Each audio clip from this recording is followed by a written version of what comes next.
fragments no bijušā latviešu leģionāra Aleksandra Kalniņa dienas grāmatas, kas rakstīts 1947. gada jūnijā Zārštetis pārvietoto personu nometnē Vācijā. 23. jūnijas, zāļu diena, pa pusē apmākusies diena. Liekas, šodien varbūt iztiksim bez lietus. Lai gan diena pusapmākusies, tomēr līgo vakars ir jauks.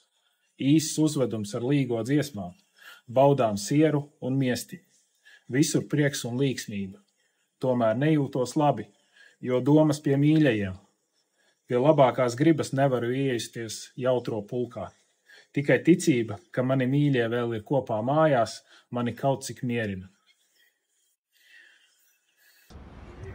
Līgo svētki ir sena latviešu tautas tradīcija, kas ir svinēta visos laikos, arī kara un smagos pēckara apstākļos.